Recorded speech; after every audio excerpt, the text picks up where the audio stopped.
Welcome to Mr Kumar and Mrs Uma channel. ఈరోజు నేను మీకు మన వీడియోలో బియ్యన్నోక ఉప్మా చేసి చూపిస్తున్నాను. బియ్యన్నోక ఉప్మా అందరికీ తెలిసినదే, కానీ చాలామంది ఈ ఉప్మాలంటే అస్సలు ఇష్టపడరు. కానీ మనం చేసే విధానంలో చేసి వాటిని మంచి కాంబినేషన్తో కనుక ఇచ్చినట్లయితే అందరూ ఇష్టంగా తింటారు. ఇప్పుడు వీడియోలోకి వెళ్ళిపోదాము. స్టవ్ వెలిగించుకొని కడాయి పెట్టుకొని అందులో ఎక్కువే ఆయిల్ వేస్తున్నానండి. బియ్యన్నోక ఉప్మాకి కొంచెం ఎక్కువే ఆయిల్ పడుతుంది. ఇలా 2 గరిటెలు వేసాను. ఆయిల్ హీట్ ఎక్కిన తర్వాత శనగపప్పు, మినప్పప్పు, ఆవాలు వేసుకోవాలి. ఇందులో ఇవి వేసుకునే ముందే మనకి నచ్చినట్లయితే వేరుశనగ పలుకులు వేసుకుంటే చాలా చాలా బాగుంటుంది. స్కిప్ చేయకుండా వేసుకోండి. ఇవి ఇలా ఎర్రగా ఫ్రై అయిన తర్వాత ఉల్లిపాయలు కూడా ఎక్కువ వేసుకుంటే ఈ బియ్యన్నోక ఉప్మాకి మంచి టేస్ట్ వస్తుంది. ఇలాంటివన్నీ మనం చేసినట్లయితే మనకి తినాలనిపిస్తుంది. ఉల్లిపాయలు ఎక్కువ వేసుకోవాలి. అలాగే పచ్చిమిరపకాయలు కూడా ఎక్కువే వేసుకోవాలి. ఎందుకు ఎక్కువ వేసుకోవాలో చెప్తాను నేను.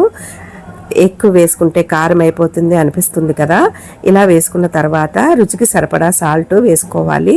ఉల్లిపాయలు మనకి బాగా ఫ్రై అయిపోవాల్సిన అవసరం లేదు, కొంచెం ట్రాన్స్పరెంట్గా అయితే సరిపోతుంది. ఇవి ఇలా ఫ్రై అయిన తర్వాత ఇందులోకి మనం కొద్దిగా కరివేపాకుని వేసుకోవాలి.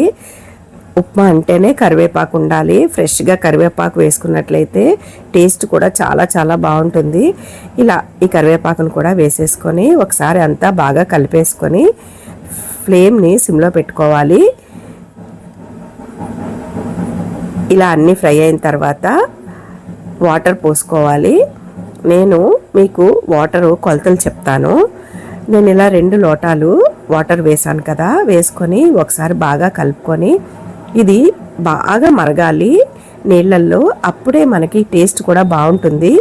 ఈ టైంలోనే ఉప్పు సరిపోయిందో లేదో చూసుకోవాలి. మనం నీళ్ళు మనకి కొంచెం ఉప్పుగానే ఉండాలన్నమాట. అప్పుడే ఉప్మా కొంచెం చప్పదనం లేకుండా కరెక్ట్గా వస్తుంది. నాకు కొద్దిగా సాల్ట్ సరిపోలేదు, మళ్ళీ సాల్ట్ వేసుకున్నాను. సాల్ట్ వేసుకొని అంతా ఒకసారి బాగా కలుపుకోవాలి. ఇలా సలసలా మరగాలన్నమాట నీళ్ళు. నేను ఇలా ఒక పావుసేరు వరకు వేసుకున్నాను. వేసుకొని కొంచెం కొంచెంగా వేసుకోవాలి. వేసుకొని ఉండలు లేకుండా బాగా కలుపుకోవాలి. బియ్యన్నోక ఉప్మాకి ఉండలు ఏమీ రావులేండి, కాకపోతే మనం సిమ్లో పెట్టుకొని వేసుకోవాలి. ఇలా వేసుకొని అంతా బాగా కలుపుకోవాలి.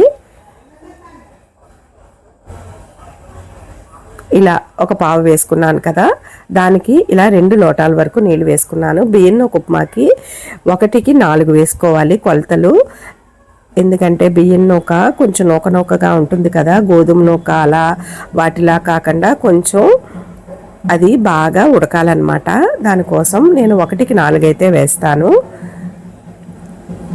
వేసుకొని మూత పెట్టుకొని సిమ్లో పెట్టుకొని మనం ఉడికించుకోవాలి బాగా.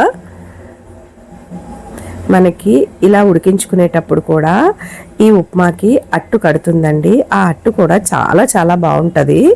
ఈ ఉప్మాలో కలిపి తినేటప్పుడు పిల్లలు అయితే చాలా ఇష్టపడతారు, అది కావాలని అడుగుతారు.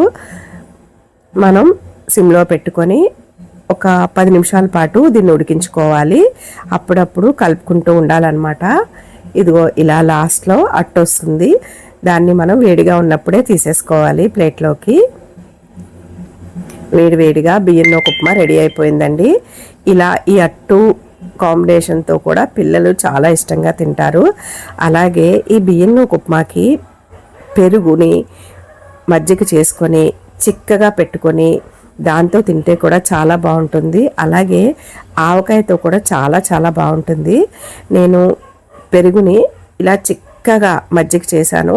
కొద్దిగా మాత్రమే వాటర్ వేసి మనం చిలుక్కోవాలి. ఈ బియ్యన్నోకలో పచ్చిమిరపకాయలు ఎక్కువ వేయాలని చెప్పాను కదా, దీనికోసమే.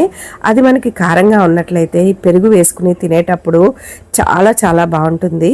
ఇలా ఒకసారి మీరు ట్రై చేసి చూడండి. Thank you for watching.